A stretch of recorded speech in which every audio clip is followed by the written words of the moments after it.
இந்த ஒரு விஷயத்த அப்படியே சைலண்டா மறைச்சானுங்க பாத்தீங்களா? என்ன காரணம் அப்படின்னா எலெக்ஷன். இதெல்லாம் வெளியே வந்தா ஓட்டுல அதாவது காரி முகரையிலே துப்புவானுங்க அப்படிங்கிற காரணத்தினால தான். என்னாச்சு அப்படிங்கிற தெளிவா சொல்ல ஆரம்பிக்கிறேன். இந்த வீடியோ முடிஞ்ச வரைக்கும் நிறைய பேருக்கு தெரியப்படுத்துங்க. இந்த சம்பவம் பாத்தீங்க அப்படின்னா 30ஆம் தேதி நடந்திருக்கு. அதாவது Namakkal government girls higher secondary ஸ்கூல்ல பாத்தீங்க அப்படின்னா மதிய உணவு சாப்பிட்ட கிட்டத்தட்ட 22 பெண் குழந்தைங்க வாந்தி பேதி எடுத்து ஹாஸ்பிட்டல் அட்மிட் பண்ணப்பட்டிருக்காங்க. என்ன காரணம் அப்படின்னு பார்க்கும்போது ஃபுட் பாய்சன் ஆயிருக்கு. அவங்க சாப்பிட்ட சாப்பாட்டுல என்னமோ மிக்ஸ் ஆயிருந்திருக்கு. அப்படி பாதிக்கப்பட்ட அந்த 22 குழந்தைகளுமே கவர்மெண்டோட ஆதி திராவிடர் மற்றும் ட்ரைபல் வெல்ஃபேர் ஹாஸ்டல்ல இருந்தவங்க. அந்த ஒரு ஹாஸ்டல்ல தான் இந்த மாதிரி ஒரு சம்பவம் நடந்திருக்கு. கிட்டத்தட்ட 6ஆம் கிளாஸ்ல இருந்து 9ஆம் கிளாஸ் வரைக்கும் 56 குழந்தைங்க படிக்கிறாங்க. அதுல பாத்தீங்கன்னா நிறைய பேர் ஆஃப்டர் எக்ஸாம் வீட்டுக்கு போயிட்டதாகவும், அதுக்கப்புறம் பேலன்ஸ் இந்த குழந்தைங்க வந்துட்டு ஹாஸ்டல்ல சாப்பிட்டதாகவும், ஹாஸ்டல்ல சாப்பிட்டவங்களுக்கு இப்படி நடந்திருக்கதாகவும் வந்து அங்க இருக்கக்கூடிய ஆபீசர்ஸ் கன்ஃபார்ம் பண்ணிருக்காங்க. இப்போ என்னோட கேள்வி என்ன அப்படின்னு பாத்தீங்கன்னா, இந்த வரக்கூடிய சட்டமன்ற தேர்தலுக்கு திராவிட மாடல் அரசு அவங்களோட தேர்தல் அறிக்கையை வெளியே விட்டுட்டாங்க. 2.0 அப்படிங்கிற பேர்ல திராவிட மாடல் 2.0 அப்படிங்கிற ஒரு தேர்தல் அறிக்கையை வெளியே விட்டுருக்காங்க.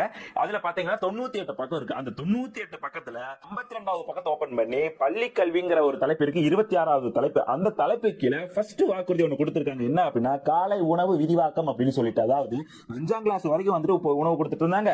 அதை வந்துட்டு நாங்க 8ஆம் கிளாஸ் வரைக்கும் மாத்துறோம் அப்படின்னு சொல்லிட்டு இப்போ சொல்லியிருக்காங்க. நீங்க கொடுக்குறீங்களாம் சொல்லியிருக்கீங்க. எந்த லட்சணத்தில் கொடுக்குறீங்க? இந்த லட்சணத்திலயா? நான் ஆல்ரெடி ஒரு வீடியோல பேசியிருந்தேன். குழந்தைகளுக்கு ஒரு நேரம் சோத்தை கூட ஒழுக்கமா போட முடியல, நீங்க எதுக்கே ஆட்சி பண்றீங்க அப்படின்னு சொல்லிட்டு. அதே கேள்வி இப்ப மக்கள் மத்தியிலும் இருக்கு. ஒரு நேரம் சோத்தை கூட ஒழுக்கமா போட முடியல, சாம்பார் சூப்பரா இருக்கு, அது மாதிரி இருக்குன்னு சொல்லிட்டு விளம்பரம் மட்டும் தான் பண்றீங்க தவிர இங்கெல்லாம் ஒண்ணுமே நடக்கல.